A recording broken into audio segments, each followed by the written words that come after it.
하나님의 말씀은 창세기 35장 구약성경 53쪽입니다. 창세기 35장 우리 1절부터 11절까지 제가 한 절, 여러분이 한 절 교독을 하시겠습니다. 창세기 35장 1절에서 11절입니다. 하나님이 야곱에게 이르시되 일어나 베델로 올라가서 거기 거주하며 네가 네 형 에서의 낯을 피하여 도망하던 때에 네게 나타났던 하나님께 거기서 제단을 쌓으라 하신지라. 야곱이 이에 자기 집안 사람과 자기와 함께한 모든 자에게 이르되 너희 중에 있는 이방 신상들을 버리고 자신을 정결하게 하고 너희들의 어복을 바꾸어 입어라. 우리가 일어나 베델로 올라가자. 내 환난 날에 내게 응답하시며 내가 가는 길에서 나와 함께 하신 하나님께 내가 거기서 제단을 쌓으려 하노라 하매 그들이 자기 손에 있는 모든 이방 자기 귀에 있는 귀고리들을 야곱에게 주는지라.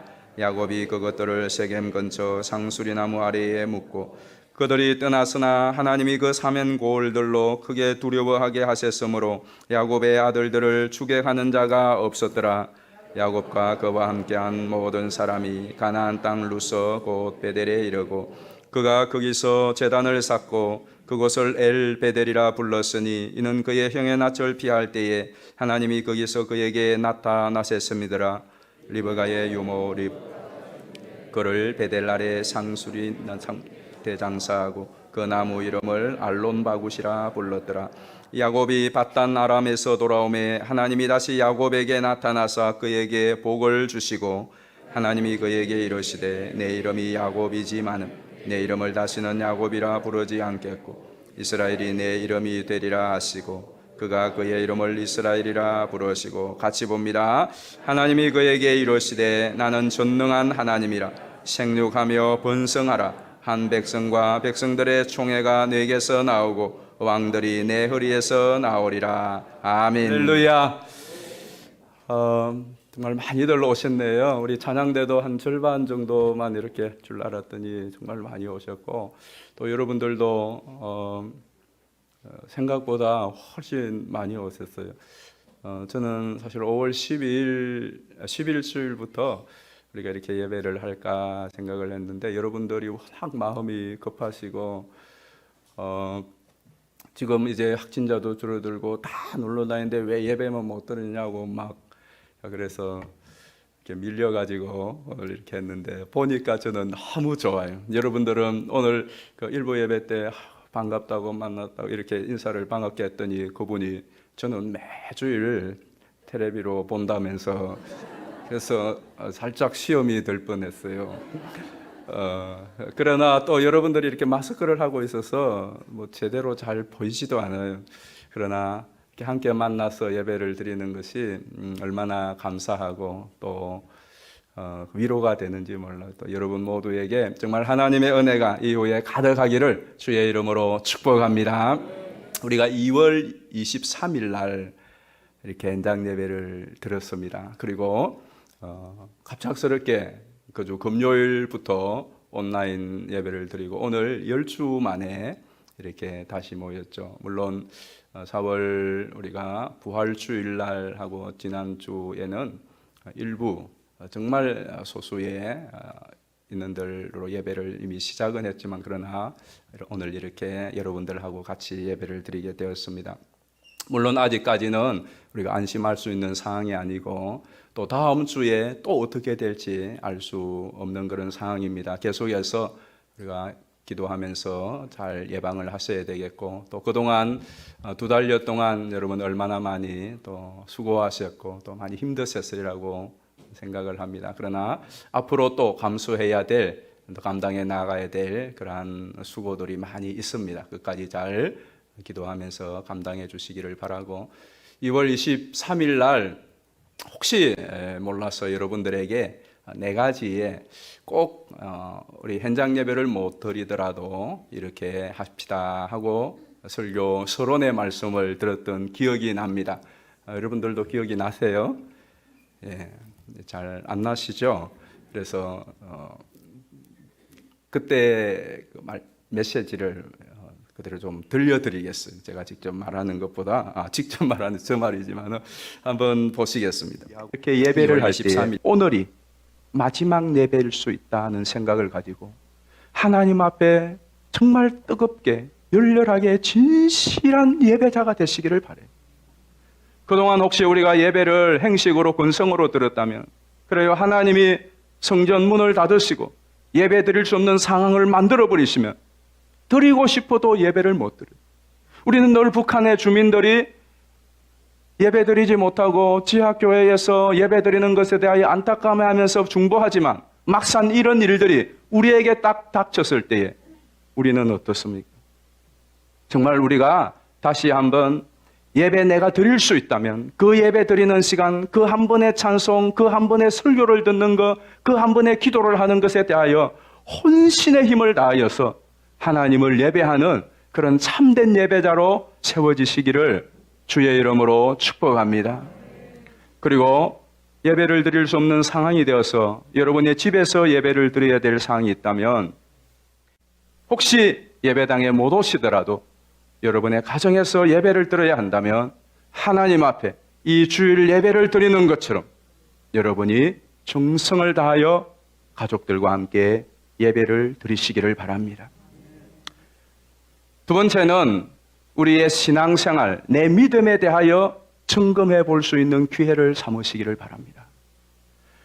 우리가 그동안 예수님을 믿고 하나님을 믿는다고 열심히 교회에 다니고 봉사도 하고 신앙 고백도 했지만 막상 큰 어려움이 닥쳤을 때 나는 어떻게 믿음으로 반응하고 있는가? 지금 나의 이 모습이, 지금 우리의 모습이 믿음의 실체. 우리에게 어려움이 없고 고난이 없을 때에는 그냥 다 믿음이 좋은 것 같지만 그러나 막상 고난과 시련이 닥쳤을 때 내가 하나님을 믿는 이 믿음에 대하여 어떻게 반응하느냐, 또 내 마음은 어떤가, 그것이 진짜 믿음이에요. 이보다 더 큰 어려움이 닥치고 이보다 더 큰 위험과 또 실제로 우리의 생명을 담보로 해야 될 그런 상황이 왔을 때에 나는 내 믿음이 어떻게 표현할 수 있을까? 여러분의 믿음에 대하여 다시 한번 점검해보고 믿음을 새롭게 하는 그런 기회가 되었으면 좋겠어요. 세 번째는 여러분이 개인적인 경건 생활을 잘 하시기를 바라요. 지금까지 우리는 교회에 이제 교회의 공적인 예배 외에 모든 것이 올수도입니다. 여러분들의 사회생활도 상당한 제약을 받을 거예요. 어떤 분들은 재택근무를 해야 될 상황도 있을 거예요. 이러한 때에 이 시간을 활용하여서 1시간 기도운동, 하나님 앞에 말씀과 기도로 독대하는 개인 경건의 생활을 할 수 있는 특별한 기회입니다. 저는 하고 싶어도 늘 바쁜 세상 일과 때문에 교회 사역에 바쁘고 그리고 여러분의 업무에 바쁘고 사람 만나야 되고 이런 것 때문에 못했어요. 이제는 물리적으로 할 수 없는 상황이 되었어요. 그렇다면 이때에 정말 하나님과 독대할 수 있는 시간, 여러분 이 기간이 끝날 때까지 얼마가 될지 모르겠지만 하나님 앞에 개인적인 독대하는 신앙의 시간을 꼭 가지시기를 바랍니다. 그렇다면 이것이 여러분의 신앙생활과 여러분의 사회생활, 여러분의 인생에 오히려 큰 유익의 시간이 될 줄로 믿습니다. 됐지만 이 기간 동안 내 자신을 신앙으로 내공을 키우고 또 앞날에 대한 준비를 한 사람은 이것이 끝났을 때에 교회든 또 가정이든 개인이든 새롭게 피상하고 도약할 수 있는 중요한 시간이 될 것입니다. 그러므로 마지막 한 가지, 네 번째는 여러분에게 당부드립니다. 이 기간 동안에 우리 서로 간에 비난이나 또 정죄나 판단을 함부로 하지 않도록 하십시오. 그래서 서로 배려하고 서로 존중하고 또 약함이 드러날 때는 서로 가슴에 끌어안고 같이 기도하고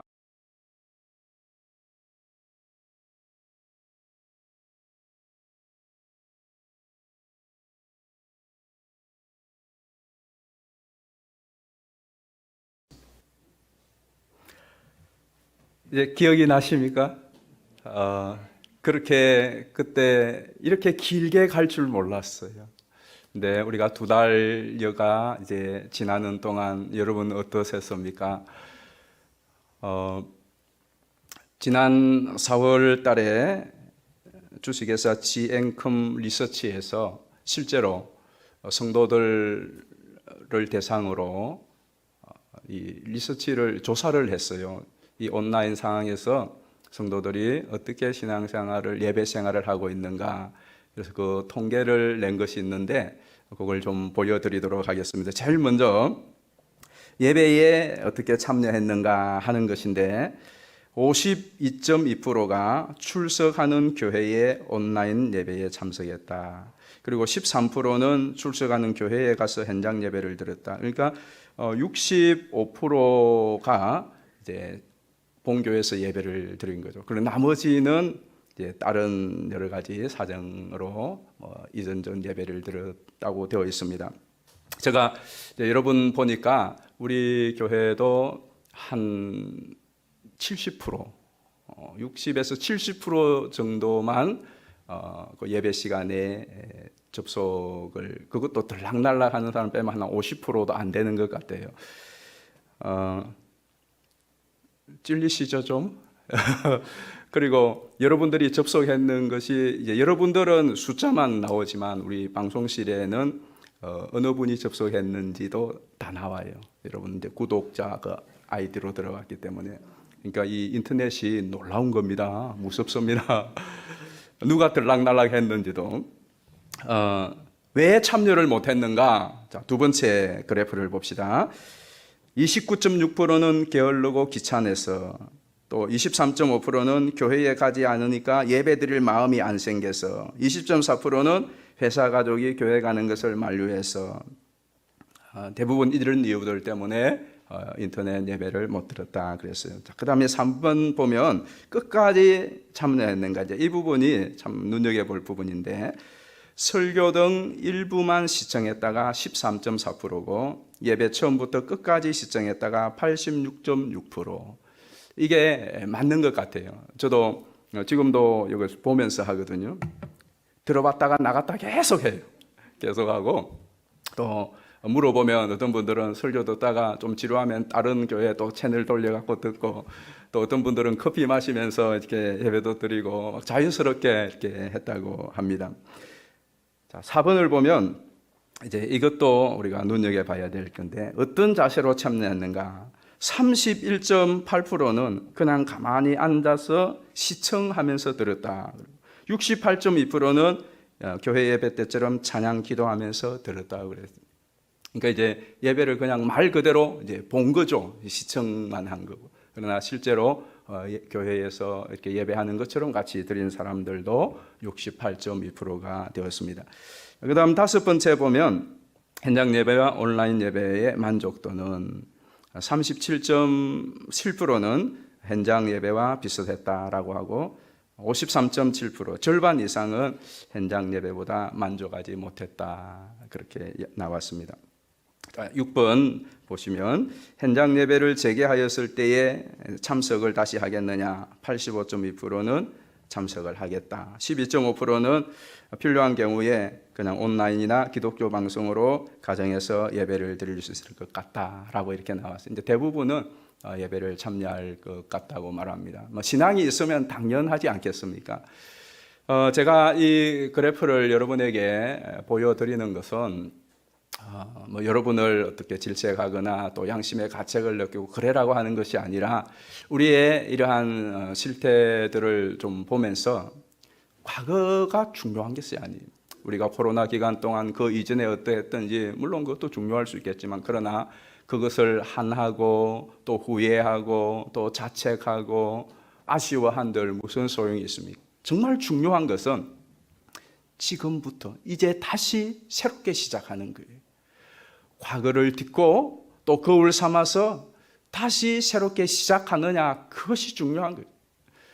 실제로 여러분 가운데서는 이 코로나 기간 때문에 오히려 신앙이 좋아지신 분들도 있어요. 여러 가지 많은 성찰을 통하여서, 또 개인의 그런 경건 시간을 통하여 회복이 일어나고, 가정의 회복이 일어나고, 가정 예배가 살아나고, 다시 주님께 대한 열정적인 살아나고, 오히려 신앙이 더 좋아진 분들도 계세요. 그러나 또 반면에 실제로 현장 예배를 안 드리다 보니까 또 누가 간섭하고 뭐 예배를 드리든 안 드리든 하지 않다 보니까 믿음이 떨어진 분도 계세요.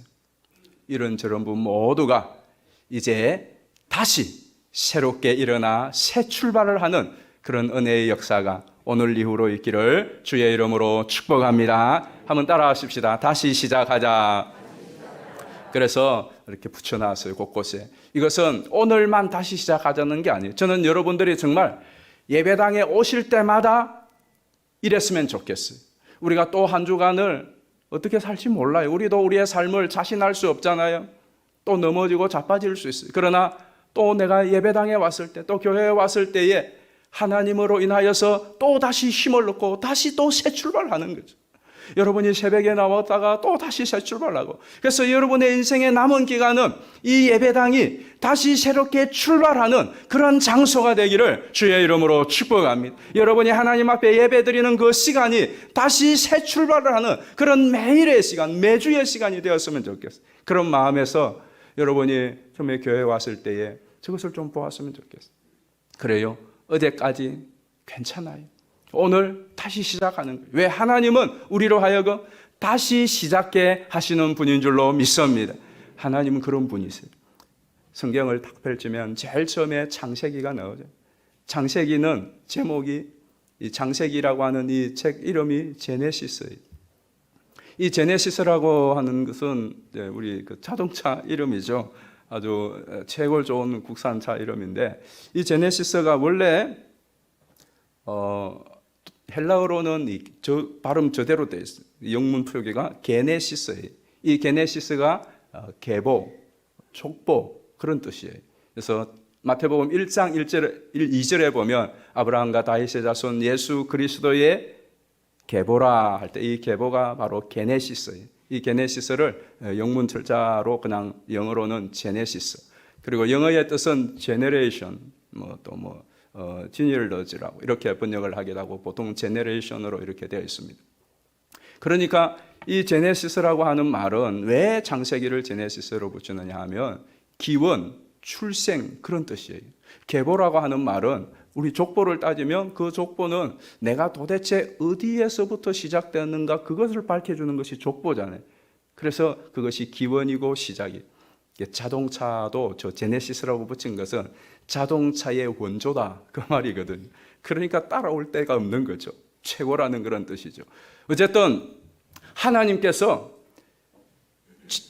우리 인생, 이 모든 세계와 인간 모든 것의 기원이 되시는 창조주가 되시는 분이에요. 그래서 창세기 1장 1절은 태초에 하나님이 천지를 창조하시니라 그렇게 시작이 된단 말이에요. 이 천지 모든 만물이 하나님으로부터 시작되었다는 것이고, 사람도 마찬가지, 저와 여러분도 마찬가지예요. 우리도 하나님으로부터 시작되었다. 그래서 우리가 창세기를 보면서 또 하나님을 생각할 때마다 언제나 하나님은 창조하시는 하나님, 그 하나님은 우리를 다시 새롭게 하시고 다시 시작게 하시는 하나님. 아무리 넘어지고 자빠지고 실패하고 망가지고 그래서 이제는 도무지 희망이 없고 도무지 불가능할 것 같아, 도무지 이제 끝났다. 그러나 하나님은 언제나 또 새롭게 시작해 주시는 분인 줄로 믿습니다. 여러분이 어떠했든지 간에 이제 다시 하나님이 저와 여러분과 우리 한국교회 이 나라 이 민족 가운데 새 일을 행하실 줄로 믿습니다. 이것이 하나님과의 관계에서 나오는 놀라운 축복이에요. 이 야곱도 마찬가지죠.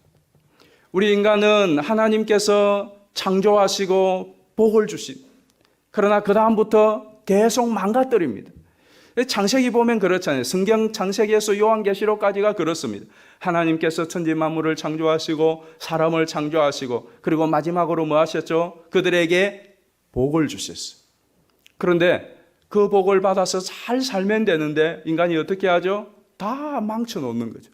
하나님과의 관계도 망쳐놓고 부부 사이도 망쳐놓고 환경도 파괴하고 지구도 오염시켜놓고 다 망가뜨리는 거예요. 그 하나님 어떻게 하십니까? 또 하나님이 나타나셔서 또 새롭게 해주세요.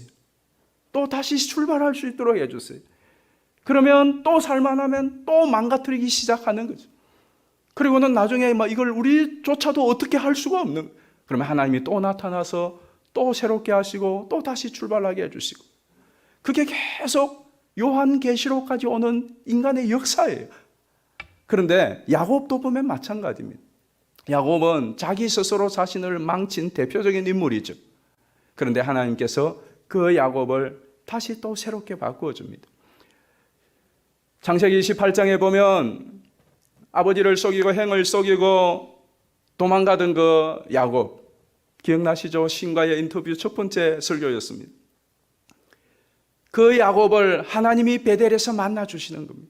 그리고는 도망자로 비참한 인생을 살도록 하지 않고 순례자로 살아갈 수 있도록 하나님이 내가 너와 함께하리라 라고 하면서 그 광야에서 새 출발을, 다시 인생을 시작하게 하시는 하나님이지 않았습니까?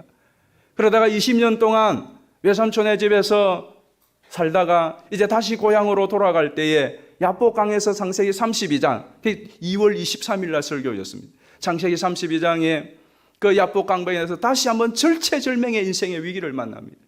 그 인생의 위기 속에 하나님이 또 찾아오시죠. 그리고 야곱에게 어떻게 하십니까? 내 이름을 이스라엘로 바꾸라. 그리고 너 다시 이 야복강변에서 다시 너 인생 새롭게 출발해. 그리고 하나님께서 새 출발을 하게 해주세요. 그리고 33장에 가보면 그 형 에사와의 정말로 꿈결 같은 만남을 가집니다. 그 형 에사와 끌어안고 화해하면서 진짜 인생의 새 출발을 하게 되는 거죠. 그리고는 야곱이 세겜 땅으로 갑니다. 그 세겜에서 또 10년을 살아갑니다. 그 세겜에서 사는 10년 동안 야곱은 마치 하나님 없는 사람처럼 살아가게 돼요. 그게 34장의 내용이죠. 여러분 34장을 잘 보시면 34장에는 야곱이 세겜에서 사는 장면인데 하나님이 한 번도 나오지 않아요. 10년의 세월이 녹아져 있지만 그 10년의 세월 동안 34장에 하나님이란 단어가 한 번도 안 나와요. 물론 그 단어가 나오고 안 나오고 그 자체가 그렇게 중요하겠냐 하겠지만 그러나 그게 깊은 의미가 있어요. 세겜에서 10년 동안 잘 살았어요. 이제 행과에 화해도 하고 마음도 편안하고 잘 살았는데 10년 동안 그의 삶은 하나님 없는 삶과 같이 살았던 거예요. 그러다가 덜컹 10년 만에 어떤 사고가 터집니까? 자기의 외동딸 디나가 세겜 족속에게 강간을 당합니다. 얼마나 힘든 상황이에요. 강간을 당하자 그 오빠들이 막 화가 나가지고 그 세겜 그 족속들 남자들 그냥 다 죽여버립니다. 그런데 문제는 그걸로 끝난 것이 아니라 그 사실을 알고 주변의 온 민족들이 일어나서 이제 이 야곱 가족을 완전히 멸족을 시키려고 달려듭니다. 하나님 없는 삶의 끝이 그래요. 우리가 34장을 보면 그렇습니다. 하나님 없는 삶이 잘 나가고 잘 될 것 같은데 끝이 좋지 않아요. 저는 저와 여러분의 인생의 마지막이 좋게 되기를 주의 이름으로 축복합니다. 절대로 끝이 좋게 나지 않습니다. 야곱이 이제는 멸문지화를 당할 그러한 절체절명의 또 한 번의 위기에 만나게 됩니다. 이제 다 죽었습니다. 근데 어떻게 할 수 있는 방법이 없어요. 그때에 오늘 35장 1장에 하나님이 나타나시는 거예요. 하나님이 나타났어요. 그리고 하나님께서 야곱에게 뭐라고 말하죠? 너 베델로 올라가라. 너가 에서에게 쫓겨갈 때에 28장에서 만났던 그 베델로 올라가라. 거기서 제단을 쌓으라. 하나님 다시 찾으라는 말이. 그러자 야곱이 오늘 3절에 보면 우리 이 말씀은 같이 한번 읽어보십시다. 3절 같이 큰 소리로 읽습니다. 시작. 우리가 일어나 베델로 올라가자. 내 환난 날에 내게 응답하시며 내가 가는 길에서 나와 함께 하신 하나님께 내가 거기서 제단을 쌓으러 하노라 하매. 아멘. 환난 날에 내게 응답하시며 내가 가는 길에서 나와 함께 하신 하나님, 그 하나님을 잊어버리고 살았어요. 그 하나님을 다시 기억하라는 말씀이에요. 저는 오늘 여러분이 다시 한번 그 하나님이 내게 베푸신 그 은혜와 사랑을 기억하고 이후의 삶이 하나님을 예배하며 감사하는 삶이 되었으면 좋겠어요. 이 코로나를 지나면서 우리가 정말 하나님이 주셨던 그 일상이 얼마나 감사했는가를 다시 한번 깊이 깨닫지 않습니까? 아마 이 코로나 기간 동안에 가장 많이 들었던 단어 가운데 하나가 일상이라고 하는 단어였을 거예요. 지금도 우리는 정부로부터 시작해 모두가 일상을 다시 해보겠으면 그 일상이라고 하는 것은 매일의 그냥 평범했던 삶이에요. 근데 그것이 우리에게 지금은 얼마나 소중한. 이 내용은 정체불명이에요. 제가 이거 인터넷이고 영문판이고 구글이고 다 이렇게 조사를 해도 도대체 어디서 나왔는지 모르는데 돌아다니는 글인데 아마 여러분들도 보았을 거예요. 프랑스의 93살 된 할아버지가 코로나19에 감염되어서 병원에 입송되었습니다. 그는 24시간 동안 산소 공급을 받게 되었습니다. 그 뒤로 상황이 많이 좋아져 퇴원할 때 의사 선생님이 할아버지께 50만 프랑의 의료 계산서를 보여주었습니다. 그러자 할아버지는 눈물을 흘리기 시작했습니다. 의사는 할아버지를 달래면서 계산서 때문에 괴로워하지 말라고 달랬습니다.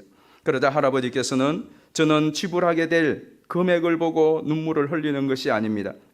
저는 저 치료비를 전부 지불할 수 있습니다. 제가 눈물을 흘리는 것은 고작 24시간 공급받은 산소 금액이 50만 프랑이나 된다는 사실입니다. 저는 93년 동안이나 하나님께서 주신 산소를 마시면서 돈을 지불한 적이 없었습니다.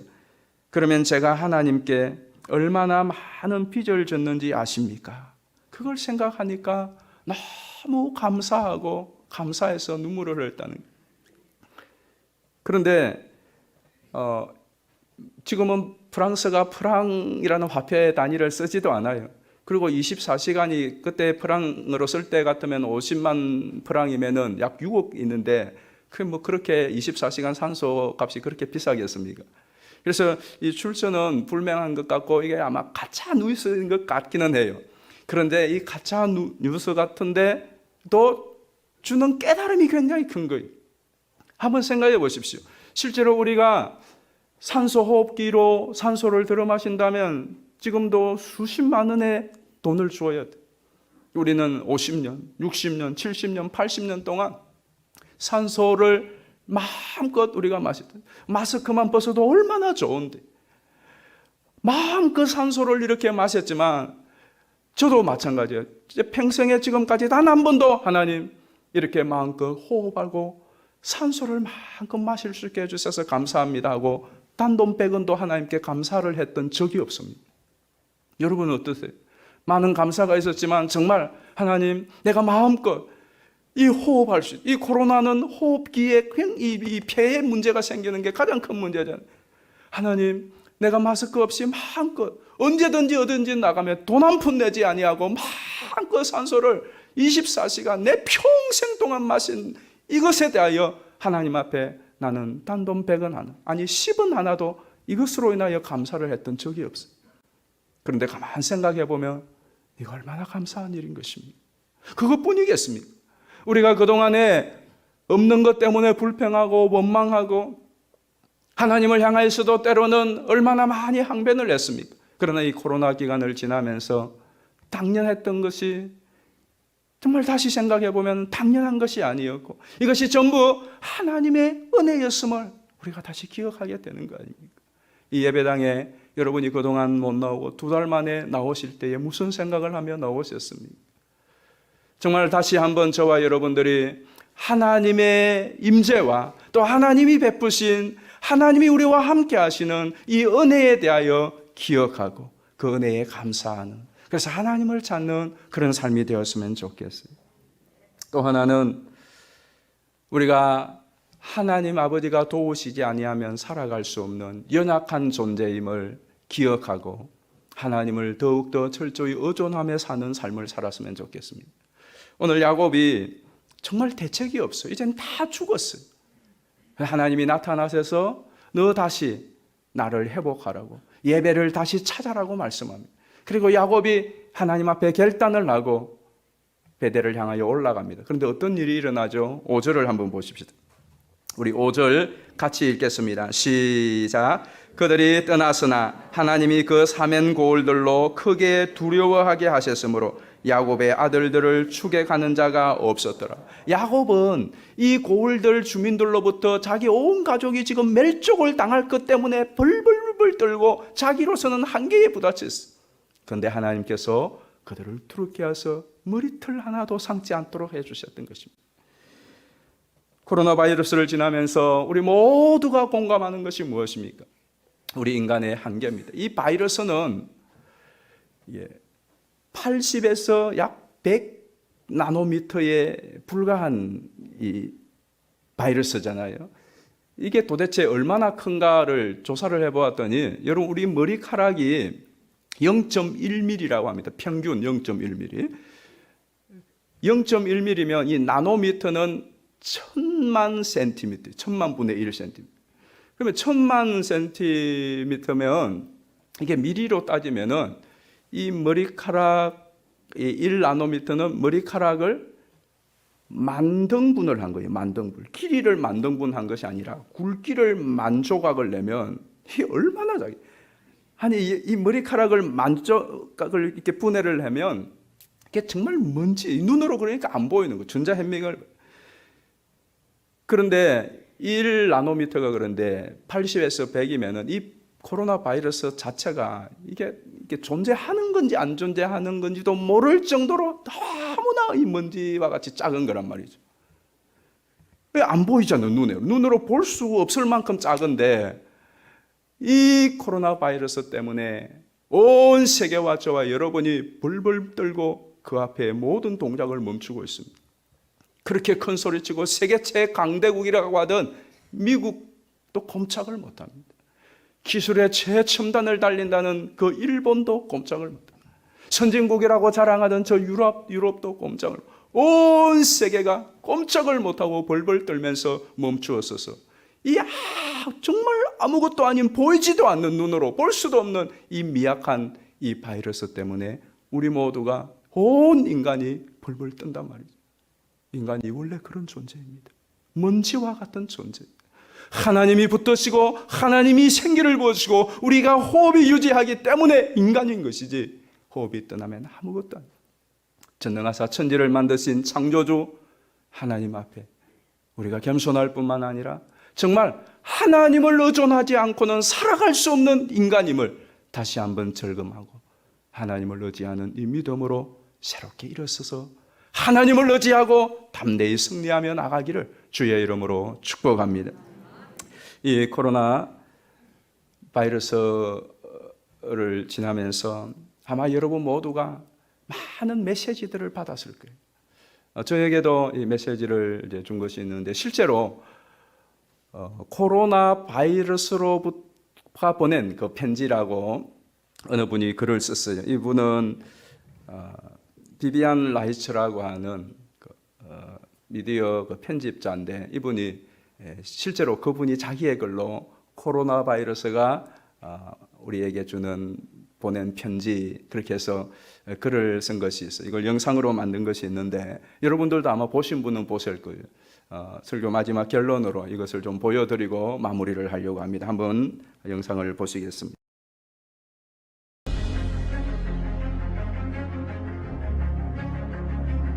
코로나 바이러스가 인류에게 보내는 편지. 지구는 속삭였지만 듣지 않았습니다. 지구는 말했지만 듣지 않았습니다. 지구는 비명을 질렀지만 당신은 무시했습니다. 그래서 나는 태어났습니다. 나는 당신을 처벌하기 위해 태어나지 않았습니다. 당신을 깨우기 위해 태어났습니다. 지구는 간절하게 도움을 청했습니다. 대규모 홍수. 그러나 당신은 듣지 않았습니다.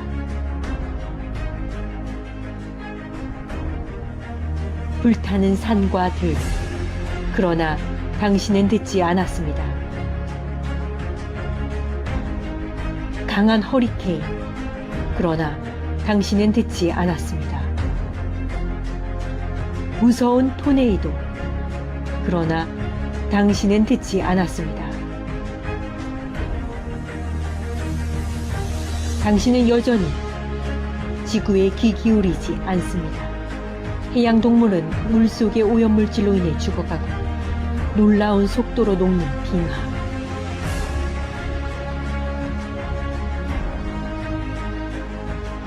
극심한 가뭄에도 불구하고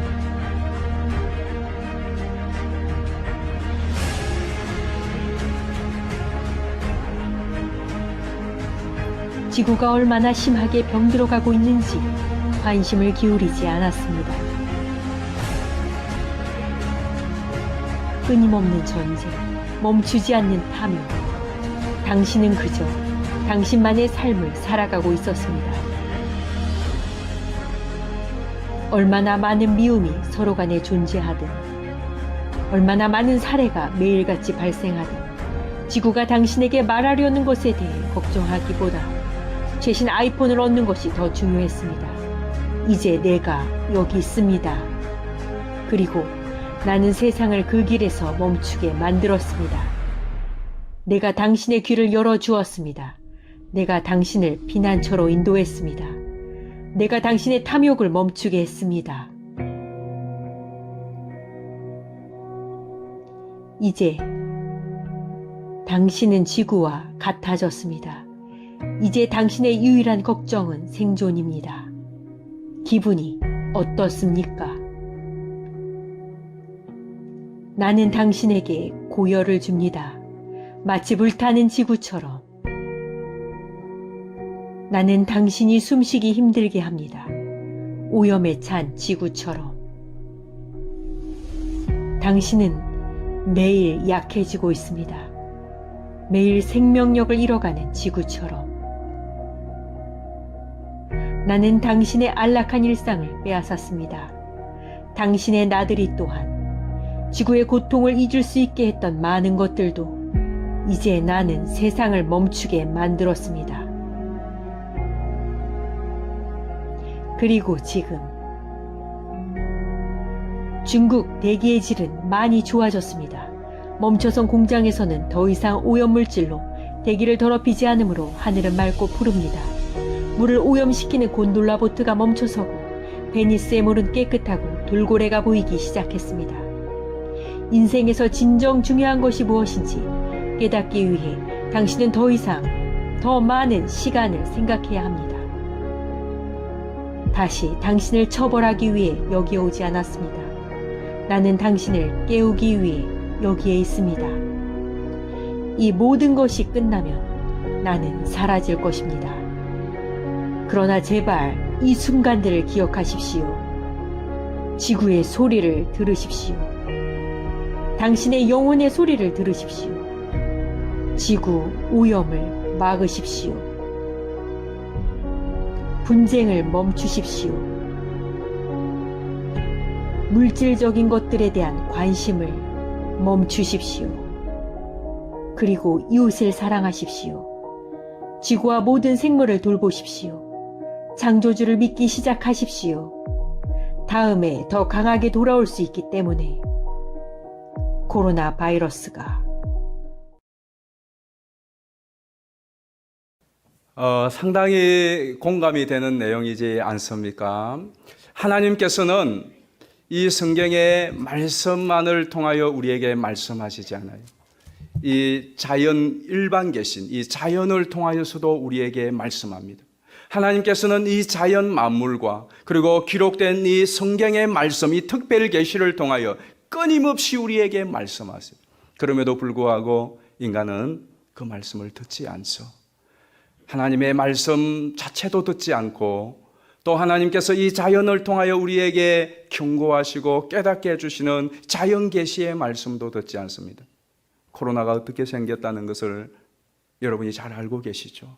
많은 과학과 의학자들이 앞으로 또 어떠한 바이러스가 또 출현할지 모른다고 하죠. 그리고 그 모든 바이러스들이 우리 인간에게 출현하게 된 그것이 무엇 때문인지 잘 알고 있습니다.